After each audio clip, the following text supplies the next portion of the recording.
Assalamualaikum warahmatullahi wabarakatuh. Di sini saya akan mempresentasikan hasil tugas saya, yaitu merangkum unsur iklim yang dapat mempengaruhi pertumbuhan tanaman seperti curah hujan, radiasi matahari, suhu, kelembapan.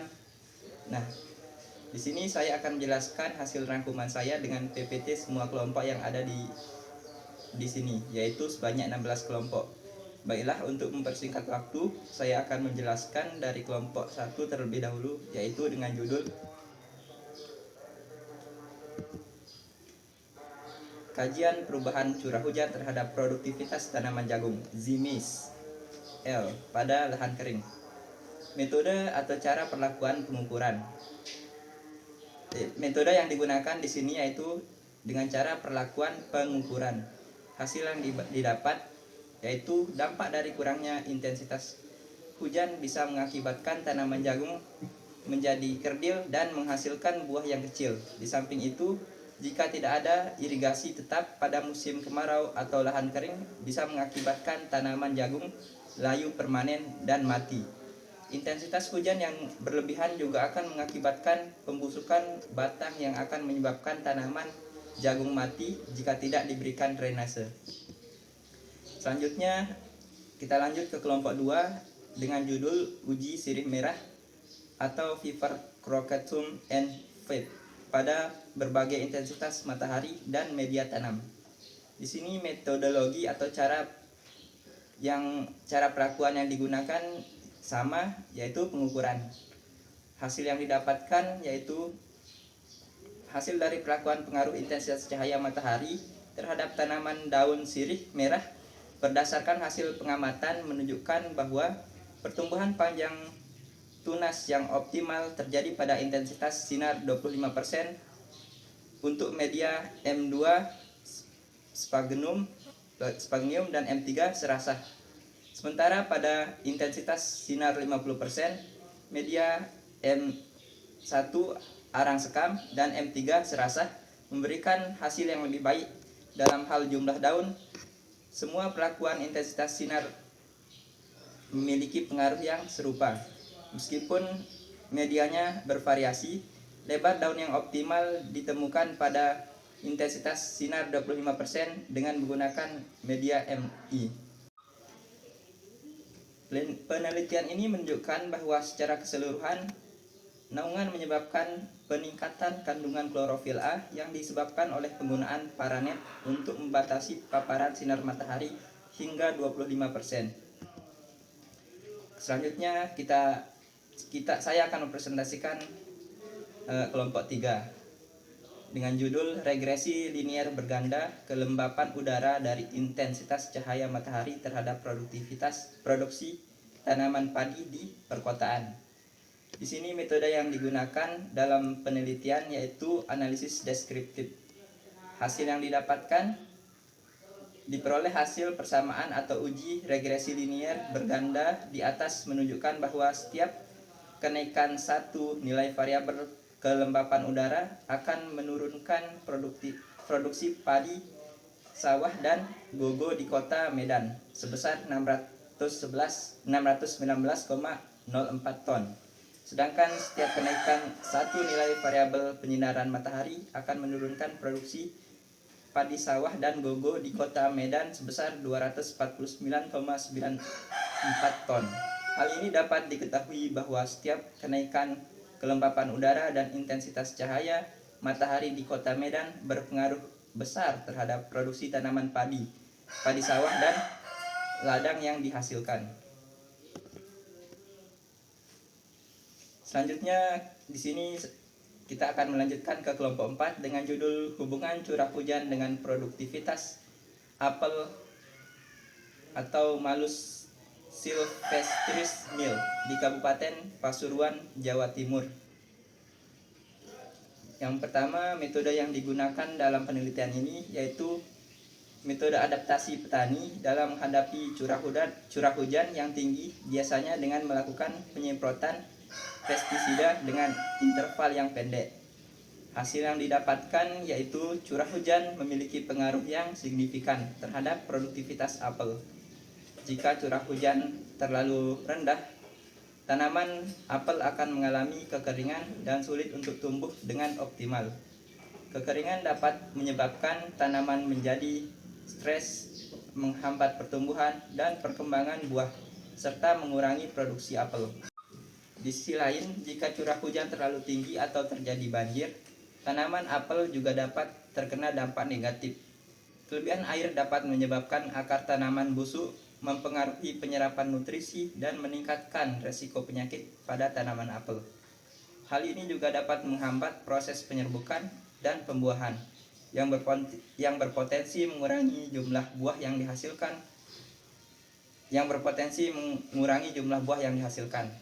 Upaya yang dapat dilakukan untuk mengatasi permasalahan terhadap pengaruh curah hujan terhadap produktivitas apel yaitu dengan drainase yang baik.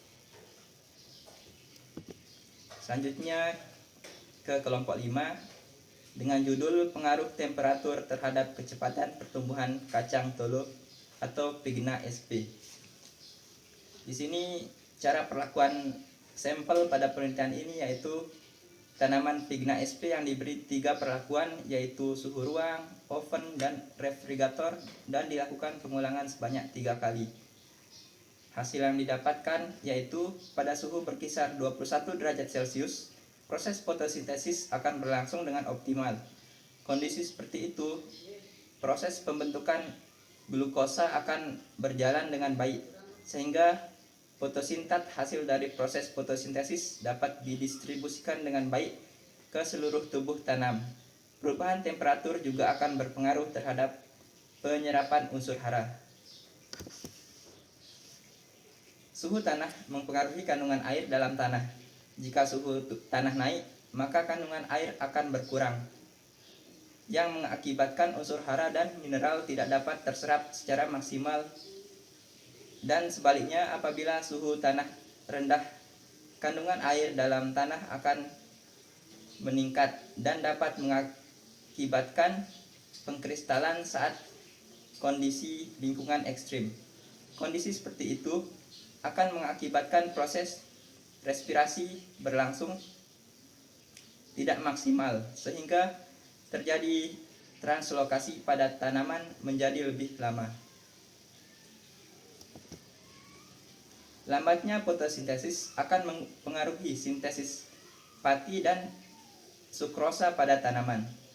Laju fotosintesis tertinggi pada suhu optimal. Ketika suhu optimal terlampaui, laju fotosintesis kembali menurun. Suhu optimal adalah titik di mana kemampuan berbagai tahap dalam fotosintesis berjalan optimal dan seimbang. Selanjutnya saya akan mempresentasikan PPT dari kelompok 6 dengan judul dampak suhu tinggi terhadap pertumbuhan dan hasil tanaman padi. Di sini metode penelitian yang digunakan, ada 2 metode penelitian yang digunakan. Yang pertama, percobaan lapang. Percobaan lapang dilakukan di rumah kaca dengan varietas IPB 45, IPB 69, dan Mekongoga atau padi sawah dan situ patenggang atau padi gogo sebanyak 15 ulangan dalam masing-masing lingkungan yang dipindahkan ke dalam rumah kaca pada umur 50 hari. Perlakuan terdiri dari 2 yaitu suhu di lantai jemur T1 dan suhu tinggi di dalam rumah kaca T2. Perlakuan T2 diberikan dengan memindahkan tanaman ke dalam rumah kaca setelah memasuki perkembangan generatif sampai panen. Sedangkan tanaman T1 tetap dibiarkan di lantai jemur hingga pemanenan. Yang kedua, metode yang digunakan di sini yaitu metode analisis statistik. Data hasil pengamatan yang diperoleh dianalisis dengan uji F, lanjut uji BNT, beda nyata terkecil pada taraf 5% untuk data yang menunjukkan perbedaan yang nyata di antara perlakuan. Pengolahan data dilakukan dengan menggunakan software STAR IRRI. Di sini didapatkan hasil yang pertama, suhu rumah kaca lebih tinggi dibandingkan dengan suhu di lantai jemur. Rata-rata suhu maksimal dari lantai jemur melebihi suhu optimal untuk pertumbuhan padi. Yang kedua, tinggi tanaman saat panen, umur antesis, umur panen, periode pengisian biji, panjang malai, dan bobot 100 butir tidak berbeda antara yang ditanam di lantai jemur dan di rumah kaca. Yang ketiga, suhu tinggi menurunkan fertilitas polen pada seluruh genotip yang diamati. Penurunan fertilitas polen menyebabkan perubahan pada struktur dan integritas membran yang secara signifikan mengurangi viabilitas polen padi. Yang keempat, laju dan kecepatan pengisian biji dipengaruhi oleh perubahan suhu dan lingkungan selama pertumbuhan. Suhu yang terlalu tinggi menyebabkan laju pengisian asimilat ke gabah menurun, sementara intensitas penyiraman yang rendah dapat menurunkan laju pengisian gabah. Lanjut ke kelompok 7 dengan judul evaporasi. Pertama, metode penelitian. Di sini parameter yang diamati adalah tinggi tanaman, jumlah daun, indeks luas daun, evapotranspirasi harian, jumlah bunga, kebutuhan air total, dan berat berangkasan. Data hasil pengamatan selanjutnya dianalisis menggunakan analisis keragaman pada taraf nyata 5% dan 1%. Jika hasil satu menunjukkan beda nyata, maka akan dilakukan uji lanjut, yaitu dengan uji beda nyata terkecil, BNT. Di sini hasil yang didapatkan berdasarkan hasil penelitian ini dapat disimpulkan bahwa pengaruh defisit evapotranspirasi terhadap pertumbuhan tanaman dan efisiensi penggunaan air pada 3 varietas kedelai adalah: yang pertama, pelakuan defisit evapotranspirasi pada 3 varietas kedelai menunjukkan hasil sangat berbeda nyata pada semua parameter pertumbuhan dan produksi, tetapi tidak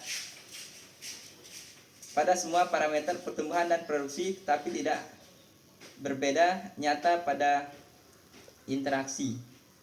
Yang kedua, varietas yang menghasilkan produksi terbaik dan paling tahan terhadap rekam air adalah varietas Wills. Selanjutnya saya akan mempresentasikan PPT dari kelompok 8 dengan judul pengontrolan suhu dan kelembapan atau RH terhadap pertumbuhan vegetatif cabai merah Capsicum annuum L pada Plant Factory. Yang pertama, metode penelitian. Perlakuan dalam penelitian ini dengan memberikan variasi suhu dan kelembapan yang konstan untuk nilai suhu tanaman, yaitu 24 derajat Celcius, 27 derajat Celcius, dan 30 derajat Celcius, serta RH plus minus 80%. Pengambilan data dilakukan setiap 3 hari sekali, dimulai dari tanaman umur ke-21 HST. Pada penelitian ini menggunakan 3 tanaman cabai merah dengan 3 kali pengulangan di setiap perlakuan dan 3 tanaman terkontrol. Desain Plant Factory pada penelitian ini mampu mengontrol suhu dan kelembapan dengan menggunakan sensor LM35 dan DHT11. Berdasarkan hasil pengamatan, diketahui bahwa desain ini mampu mengontrol suhu pada set point 24 derajat Celcius, 27 derajat Celcius, dan 30 derajat Celcius. Nilai error plus minus 3 derajat Celcius. Pengaruh suhu dan kelembapan yang sesuai dengan tanaman cabai pada ruang Plant Factory, yaitu 27 derajat Celcius yang menghasilkan tinggi tanaman, diameter batang, dan jumlah daun yang lebih tinggi dibandingkan pada suhu set point lainnya dengan hasil tinggi tanaman 12,92 cm, diameter batang 0,44 cm, dan jumlah daun 8 daun. Selanjutnya PPT dari kelompok 9 dengan judul pengaruh pengurangan intensitas radiasi matahari terhadap pertumbuhan dan kualitas selada romaine atau Latuca sativa var. Longifolia. Yang pertama, cara perlakuan. Di sini terdapat 2 cara perlakuan, yaitu tanpa naungan dan ternaung. Yang pertama, tanpa naungan. Selada romaine dibiarkan terkena matahari langsung dengan perlakuan terkontrol. Yang kedua, ternaung. Perlakuan penggunaan naungan plastik UV 14%. Naungan yang digunakan memiliki tinggi 2 meter, lebar 1,5 meter, dan panjang 2 meter. Hasil yang didapatkan di sini yaitu pertama, yang tanpa naungan didapatkan hasil 4. Yang pertama, warna daun lebih gelap. Yang kedua, rasa yang cenderung lebih pahit. Yang ketiga, kerenyahan daun yang relatif lebih rendah. Yang keempat, kanopi yang padat dan berdaun lebat dan tebal. Selanjutnya, yang tanpa naungan, warna daun terang. 2, tekstur dan rasa daun yang lebih renyah. Yang ketiga, berdaun tipis dan lebih sedikit. Selanjutnya kita lanjut ke kelompok 10 dengan judul pengaruh temperatur dan kelembapan terhadap produktivitas kasturi prapanen tembakau di Kabupaten Jember. Metode penelitian.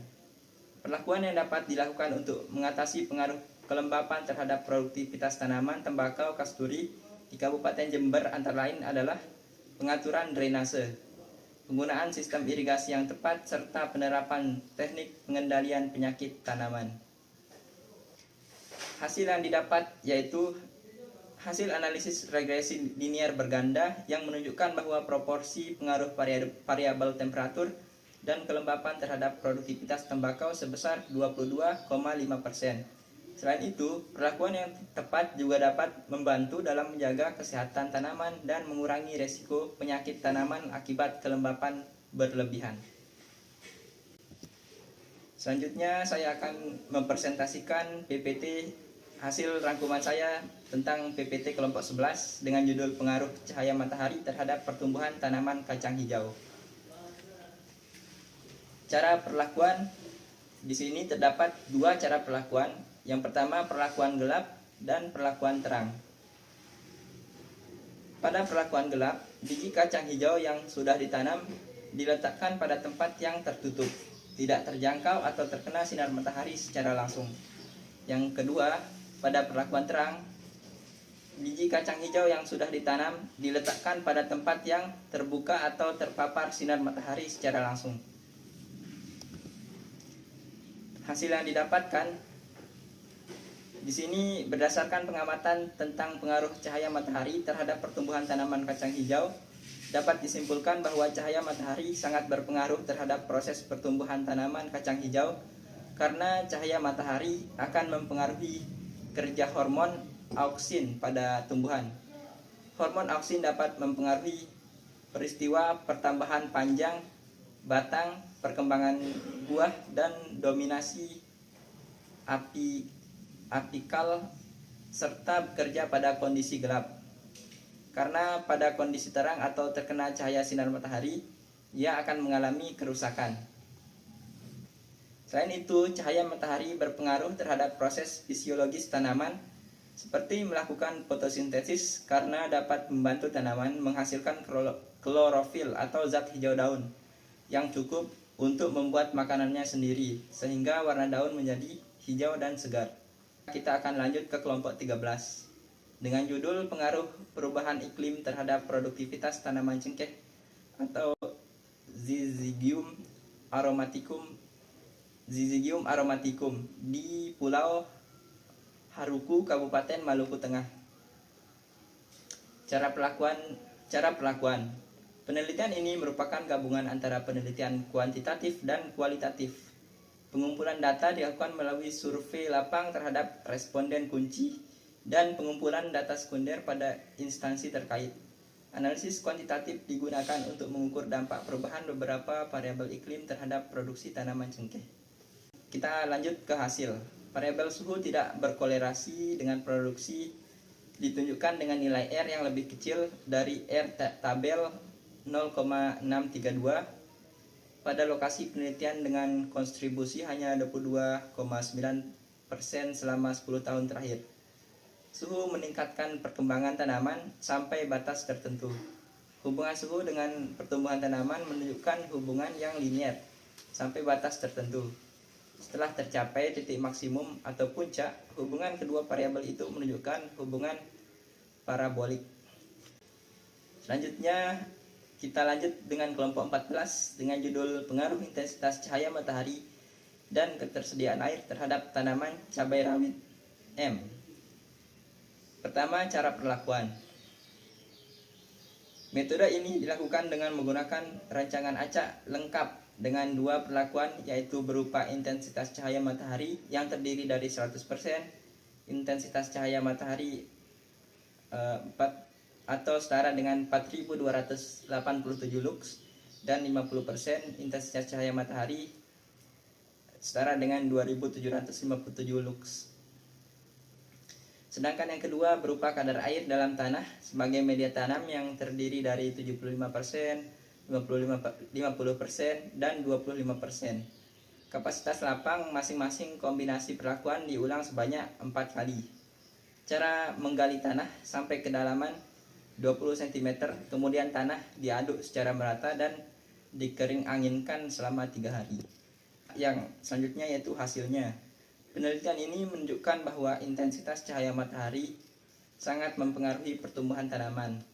Tanaman yang diberi perlakuan intensitas cahaya sebesar 100% atau 4287 lux memiliki parameter pertumbuhan tanaman atau tinggi tanaman, berat kering tanaman, dan luas daun yang lebih tinggi dibandingkan tanaman yang diberi intensitas cahaya 50% atau 2528 lux pada setiap kadar air yang diberikan GB 1, 2, dan 3. Meskipun setiap jenis tanaman memerlukan tingkat intensitas cahaya tertentu untuk melakukan fotosintesisnya secara optimum. Selanjutnya kelompok terakhir yaitu kelompok 15. Langsung saja di kelompok 15 dengan judul pengaruh intensitas cahaya matahari terhadap pertumbuhan tanaman kedelai atau Glycine max. Yang pertama, cara perlakuan. Metode kegiatan penelitian yang diterapkan adalah eksperimen dengan memberi perlakuan naungan pada bedengan yang ditanami kedelai. Hasil kegiatan penelitian yang dilakukan menunjukkan bahwa perlakuan naungan berpengaruh terhadap pertumbuhan tanaman kedelai yang ditunjukkan dengan adanya perbedaan signifikan pada tinggi tanaman dan jumlah daunnya. Tanaman kedelai merupakan tanaman yang menyukai cahaya matahari, sehingga membutuhkan intensitas yang optimum bagi proses pertumbuhannya. Di sini terdapat kesimpulan dari semua unsur iklim yang telah dipresentasikan, yaitu kesimpulan yang didapat yaitu unsur-unsur iklim seperti curah hujan, intensitas cahaya atau radiasi sinar matahari, suhu, dan kelembapan memiliki peran krusial dalam mempengaruhi pertumbuhan tanaman. Keseimbangan yang tepat dari faktor-faktor ini diperlukan untuk menciptakan lingkungan yang optimal bagi tanaman untuk berkembang dengan baik. Ketidakseimbangan atau variasi yang ekstrim dalam unsur-unsur iklim ini dapat menghambat pertumbuhan tanaman, mengurangi hasil panen, bahkan menyebabkan kerusakan pada tanaman. Oleh karena itu, pemahaman dan pengelolaan faktor-faktor iklim ini atau unsur-unsur iklim ini merupakan kunci dalam praktik pertanian yang berhasil. Sekian presentasi dari saya. Apabila terdapat suatu kesalahan, mohon dimaklumi karena manusia itu tidak ada yang sempurna. Sekian dari saya. Wassalamualaikum warahmatullahi wabarakatuh.